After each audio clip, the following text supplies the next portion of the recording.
Hello, everybody, and welcome to Street Smart Investing. I'm your host, Albert, and this is the advanced medical equipment and technology sector. There are 91 companies, and I am doing the list of number 49 through 56. So I'm more than halfway done, and let's begin. First off, I want to mention the disclaimer. I'm not a licensed investor. So if you're going to invest in the stock market, please consult a professional advisor. Um, what else? Yeah, do not buy or sell without any due diligence, without a professional's decision, one who's insured and licensed, which I am not. And again, this is for your education and learning purposes. You can use this as a reference as well. But again, if you're going to buy and sell, that is based on your own decision, not based on the video, and, consult a professional. So, a lot of good companies in this video, they're very expensive for one, but the next thing I do want to say is that they are pretty good. So yeah, let's begin. Oh, let me fix this one up. This is there we go. So I know that everything else looks a little yeah, everything looks good. So yeah, let's begin. First up is number 49. AEMD at $2.02. Market cap is at 24.35 million. As you can see, the red X, meaning I have not watch listed this. I do not like the company. Negative earnings. You see it is at negative 3.42. I forgot the point there, but anyways, PE ratio is at negative 0.63. Really low debt at 10.69%. Cash flow is at 5 million. Next up is number 50, VEEV, $251.95. Market cap is at 37.83 billion. Earnings per share is at $2.04. PE ratio, or the multiplier as well, they call it that as well, is at 126. I can't even read that, but it looks like it's point whatever. Well, anyways, it's at 126.1 something. Debt is at 25%. Not too bad. Cash flow is at 69 million. So all good numbers, but they are pretty expensive. I think one factor that I'm figuring out is that with the PE ratio, that when it's really high like that, it definitely has to do with a lot of trading going on, day trading, and even when the markets are open or closed. So all that trading is throwing the price and the stock out of whack. So I'm not sure if volatility has to do with that. If it's so many trades going on, but it seems like for some companies that's the case. But for higher earned companies, with market caps with over 20 billion, I'm not sure what's the case, but hopefully in another video I can explain that. So what else I see going on? So yeah, market cap seems fine. Yeah, so that's pretty much it.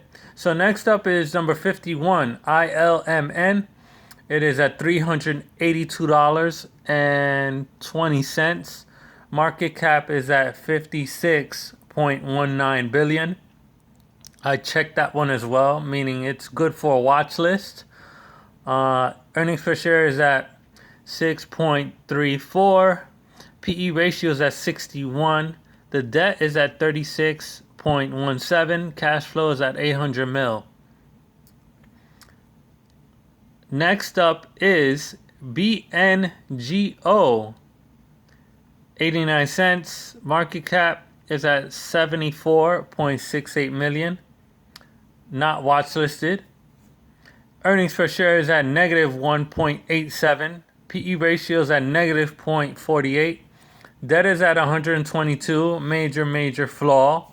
That's a company that definitely looks like it's going to go bankrupt just because of that debt. Cash flow is at 800,000. So these are the two major factors that look like when companies are going to go bankrupt, but they're just hanging on because big firms and corporations and Wall Street, they're pumping up the stock, meaning they're just putting their money on the stock, to buy cheap shares and then pretty much pump it up, and then somebody's going to be holding the losing bag, so they can make money off of the losing stock. And that's pretty much the case. Another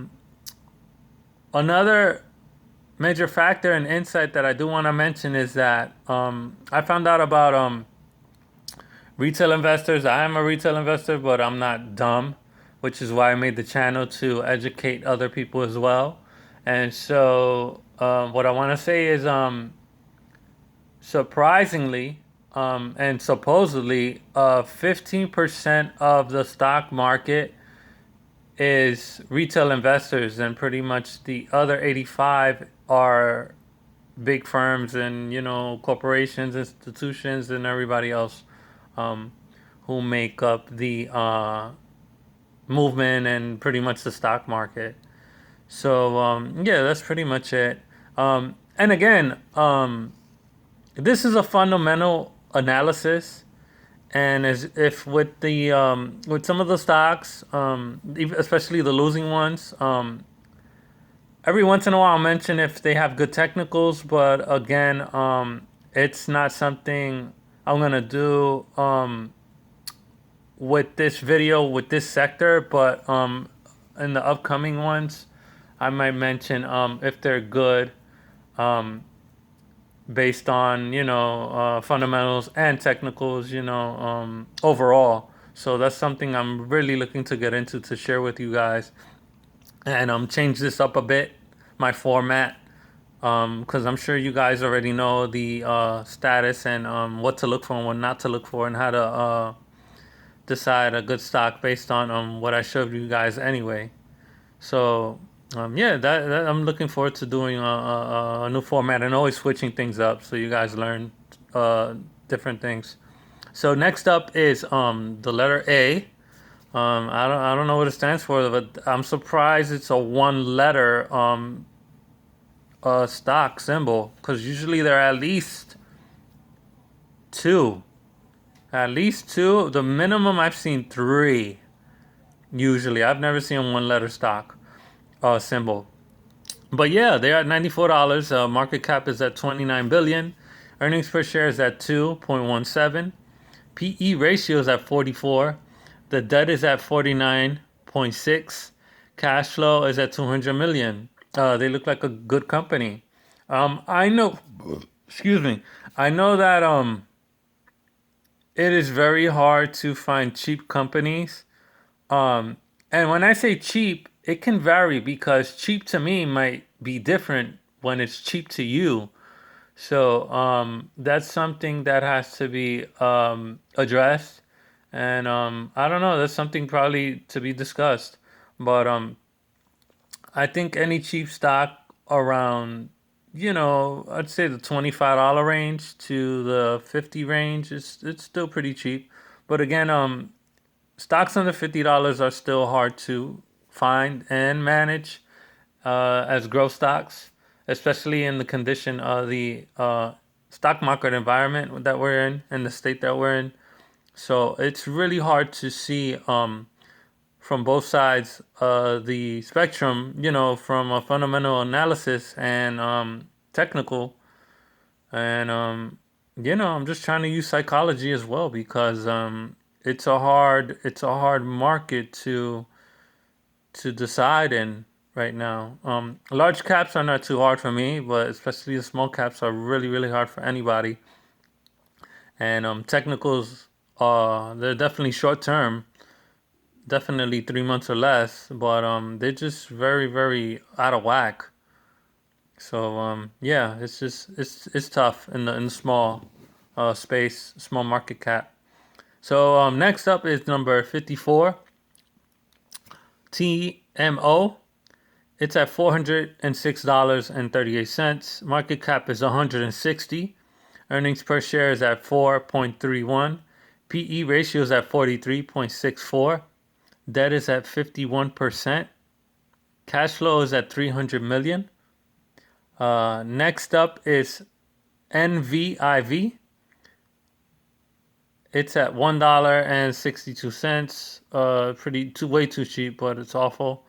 Market cap is at pretty much $8 million, 7.91 mil. Earnings per share negative 29. PE ratio is at negative 6 cents or negative 0.06. Debt is at 23%. Cash flow is at negative 10 million. As you can see, very cheap, too cheap, and just awful. So again, price does not decide a factor as to a good company or not. I strongly believe fundamentals play a really strong part. Technicals, just a little bit. And it just depends on the stock itself and the market cap. So next up is BSX at $38.60. Market cap is at 55.15 billion. Earnings per share is at 13 cents. PE ratio is at 292. Debt is at 54%. Cash flow is negative at $300,000. As you can see, another one with a high PE ratio. That one looks really out of whack. That could be because of a lot of trading. And again, I'm still trying to figure out if it's trading during the market when it's open or when it's closed afterwards or the pre-market. I'm just not sure. But yeah, that's pretty much it. And that is all I have for you guys. Thanks for watching, and I will make another video right after this. And stay tuned. See you in the next one.